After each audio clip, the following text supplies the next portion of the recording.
할렐루야. 오늘도 말씀으로 주님과 동행하고 계신 여러분을 주님의 이름으로 축복합니다. 함께 보실 말씀은 호세아 7장에서 14장이 되겠습니다. 7장에서 10장은 이스라엘의 죄악을 고발하고 징계받게 될 것을 경고하는 내용인데요. 7장에서는 이스라엘의 죄악을 몇 가지 비유로 이제 지적하고 있습니다. 먼저 7장 4절을 보면 과자 만드는 자에 의해 달구어진 화덕과 같도다라고 말합니다. 바루를 위해서 잠깐 불을 멈추고 지피지 않지만 그러나 그 잠깐 지나면 다시금 벌겋게 화덕을 달구어서 기어코 빵을 만들어내듯이 탐욕으로 달아올라서 그에게 있던 악행을 마침내 이제 이루고야마는 그런 죄악된 모습을 비유하는 것입니다. 7장 8절을 보면 그는 곧 뒤집지 않은 전병이로다 그렇게 또 비유합니다. 전병은 타지 않도록 이쪽 저쪽 면을 때에 맞춰서 고루 뒤집어서 익혀야 되는데 그냥 한쪽이 눌러붙어 있을 정도로 뒤집지 않아서 그렇게 타버려서 쓸모없어진 전병처럼 이스라엘이 너무 죄악에 치우쳐서 이제 못 쓰게 된 그런 상황을 비유하고 있는 내용입니다. 또 7장 11절을 보면 어리석은 비둘기 같다 그렇게 또 비유를 하고 있습니다. 지혜가 없어서 덫인 줄도 모르고 먹이를 향해 달려가는 비둘기처럼 애국과 아수르에 기웃거리면서 도움을 청하고 있는 그 모습을 비유하고 있습니다. 그 모든 노력이 다 헛될 것이다 라고 이제 8장에서 이야기합니다. 8장 10절을 보면 그들이 여러 나라에게 값을 주었을지라도 이제 내가 그들을 모으리니 그들은 지도자의 임금이 지워준 짐으로 말미암아 쇠하기 시작하리라고 이제 말씀을 합니다. 도움을 기대했던 나라들의 침략을 오히려 받게 될 것인데 그것도 모르고 임금은 그 도움의 값을 치르느라고 백성들에게서 과도한 세금을 걷어서 백성들만 고달프고 그리고 나라가 쇠퇴하게 되었다는 것입니다. 왜 그 지경까지 이르게 되었는가? 8장 11절을 보면 이렇게 말씀합니다. 내가 그들을 위하여 내 율법을 만가지로 기록하였으나 그들은 이상한 것으로 여기도다. 그렇게 말씀합니다. 하나님께서 살 길을 1000가지 만가지로 일러주셔도 듣지 않고 하나님께서 주신 것으로 오히려 우상의 제단들을 쌓고 왕궁들과 성읍들을 세우기에 열심을 냈습니다. 심판을 자초한 것입니다. 9장 17절을 보면 그들이 듣지 아니하므로 내 하나님이 그들을 버리시리니 그들이 여러 나라 가운데에 떠도는 자가 되리라고 말씀합니다. 하나님의 말씀 정말 살 길을 만 가지로 일러주셨는데도 그중 하나도 귀담아 듣지 않았다는 거죠. 결국은 살 수 없게 된다는 겁니다. 임박한 심판을 경고하면서 호세아는 율법이 요구하는 바 공의와 인애를 행하고 여호와를 찾으라. 지금이 마지막 기회다라고 외칩니다. 10장 12절을 보면 너희가 자기를 위하여 공의를 심고 인애를 거두라. 너희 묵은 땅을 기경하라. 지금이 곧 여호와를 찾을 때니 마침내 여호와께서 오사 공의를 비처럼 너희에게 내리시리라고 말씀합니다. 지금이 곧 여호와를 찾을 때니 이 말씀을 한 이유는 지금이 마지막 기회라는 겁니다. 그래서 그 묵은 땅을 기경하듯 그 죄악에 빠져있는 삶을 이제 바르게 세우고 마음을 새롭게 해서 하나님의 말씀에 귀를 기울여야만 하나님께서 그 땅에 공의를 비처럼 복되게 내려주신다 하는 말씀을 하고 있습니다. 호세아는 이스라엘을 향한 하나님의 사랑이 얼마나 깊고 강하고 크신지를 이제 구구절절 언급하면서 하나님께로 돌아오라고 외칩니다. 지금이 마지막 기회이며 돌이키기만 하면 하나님은 그 크신 사랑으로 다시 이스라엘을 품고 회복시켜 줄 것이기 때문에 그런 것입니다. 11장 8절에 보면 내가 어찌 너를 놓겠느냐 내가 어찌 너를 버리겠느냐 11장 9절을 보면 이는 내가 하나님이요 사람이 아님이라 내 가운데 있는 거룩한 이니 진노함으로 내게 임하지 아니하리라. 그렇게 하나님께서 그 사랑을 이제 드러내십니다. 그러나 이스라엘은 선지자의 경고와 호소를 업신여깁니다. 11장 7절을 보면 이렇게 하나님께서 탄식하시죠.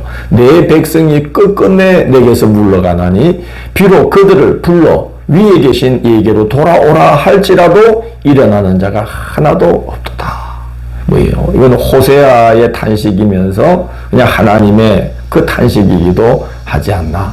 호세아가 하나님의 마음에 감흥되어서 정말 하나님의 정말 그 애타는 마음으로 이렇게 탄식하며 외친 절규한 말씀이라고 생각이 듭니다. 오히려 이제 이스라엘 백성들은 귀를 기울이는 건 고사하고 12장 1절을 보면 그 종일토록 거짓과 포악을 행하며 아수르와 애굽의 도움을 얻고자 헛된 노력을 기울이는 걸 이제 호세아가 고발합니다. 그리고 12장 8절을 보면 죄라 할 만한 불우한 것을 나에게서 찾아낼 자가 없을 것이다 라고 백성들이 뻔뻔스럽게 이야기하고 있다고 말합니다. 이것은 불의를 정당화하고 합리화하고 또 설마 우리가 이렇게 완벽하게 쥐도 새도 모르게 행한 불의를 누가 알겠느냐 하고 자만한 것이죠. 그러나 하나님은 이제 그렇게 말씀합니다. 너희를 낳고 기른 자가 내가 아니냐. 이 말씀은 내가 다 알고 있고 다 보고 있다는 겁니다. 그래서 12장 9절을 보면 내가 너로 다시 장막에 거주하게 하기를 명절날에 하던 것 같게 하리라고 경고하십니다.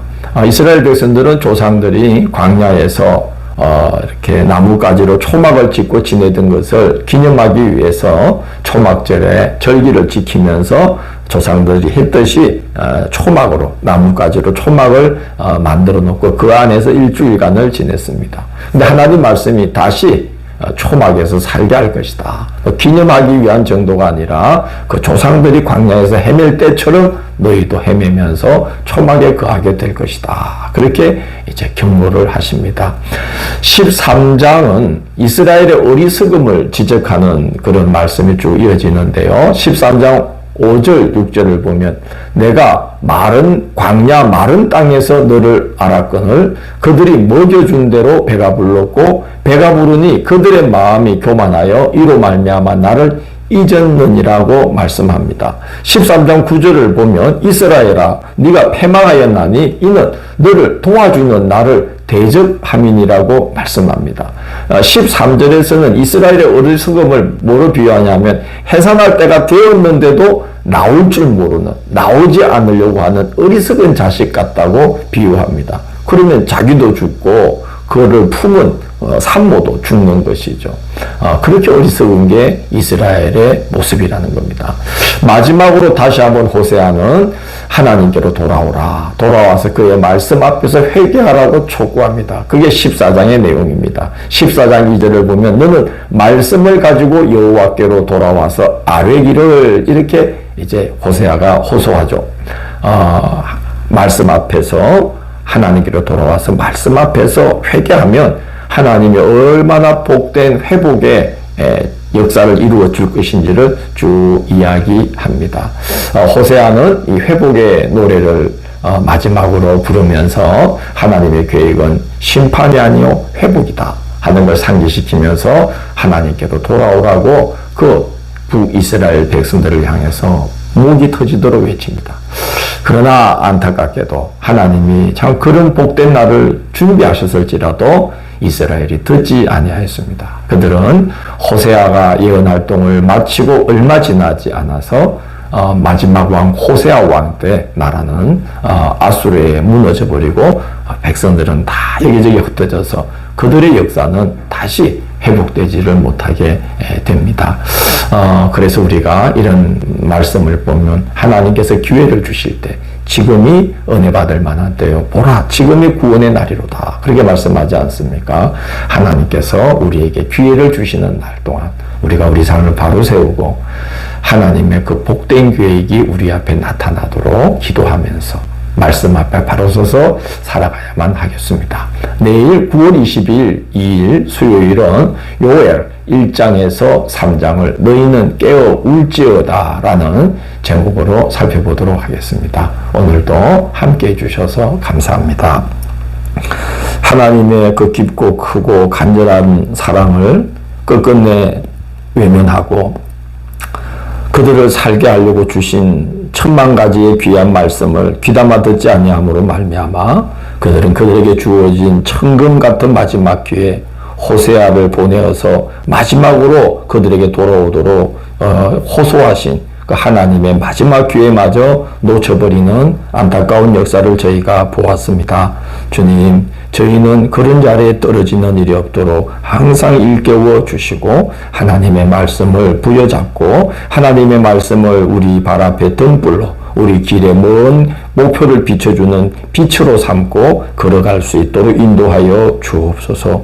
예수님 이름으로 기도드립니다. 아멘.